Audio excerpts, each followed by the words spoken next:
What is real? And what's just a comforting illusion we've built for ourselves?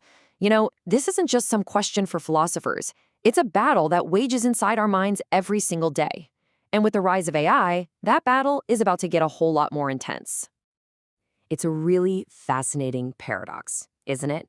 We like to think of ourselves as these truth-seeking animals, yet we are absolute masters of self-deception. So why do we so often choose a comforting illusion over a hard truth?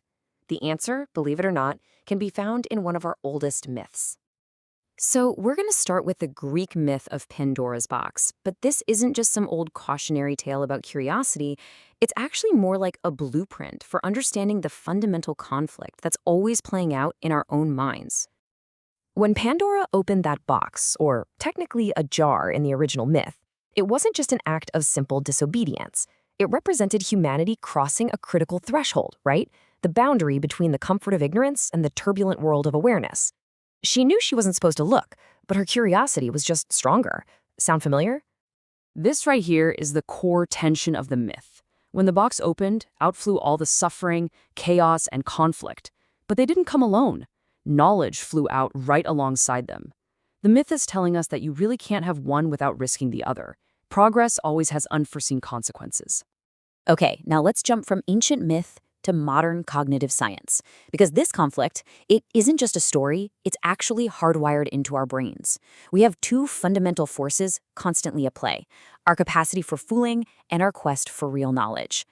So first up is fooling. And you gotta understand, this isn't about being weak or morally flawed. It's a protective mechanism. I mean, think about a time you've had a really, really bad day, and you just decide to ignore a problem because it's just too much to handle right now. That's fooling. Your emotions basically hijack your logic to create a temporary shelter from a reality that feels way too chaotic. And the opposing force is what we're calling real knowledge. Now, this isn't about memorizing a bunch of facts for a test. It's a state of dynamic balance, where your curiosity is strong enough to seek out new information, but you also have the humility to accept it even when it proves you wrong.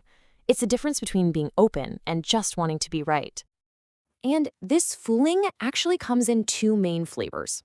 Self-fooling is when we lie to ourselves, like rationalizing a bad purchase. We internalize that tension.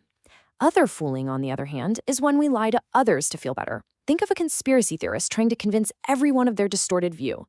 They externalize their tension, trying to make the world match their illusion. So this duel between truth and illusion has literally shaped the entire course of human history. The core conflict is always the same, but as we're about to see, the tools and the sheer scale of the battle have constantly evolved. Way back in the ancient world, you can see the split so clearly.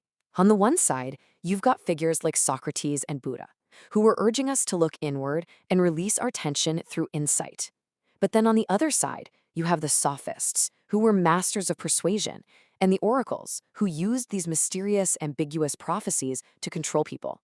One side sought truth, the other sought power. Now fast forward to the Enlightenment. As people like Galileo and Newton built a new model of the universe based on evidence, their counterparts evolved too.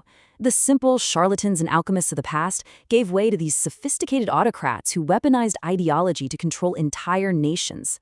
As the tools for finding truth got sharper, well, the tools for creating illusions got sharper right along with them.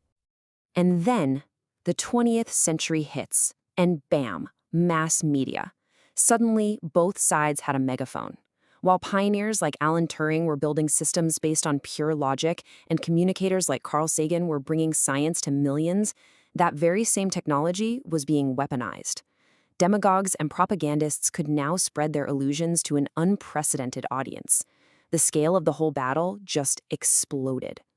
Which brings us to today. A new player has entered the arena, and it's more powerful than anything that came before it. I'm talking about artificial intelligence. It's not just another tool, it's a completely revolutionary force in this eternal dance. So how exactly does AI amplify fooling? Well, first, it simulates empathy. It learns our desires and reflects them back to us perfectly. Next, it automates our self-fooling by creating these perfect echo chambers, making sure we only see what confirms our existing biases. And finally, it completely blurs the line between being tricked by a machine and willingly tricking ourselves. AI basically becomes a tool for more efficient self-deception. See, at the end of the day, AI isn't some alien intelligence. It's a mirror. It takes our own cognitive patterns, our biases, our shortcuts, our deep desire for comfort, and it reflects them back at us with enhanced realism and just terrifying scale.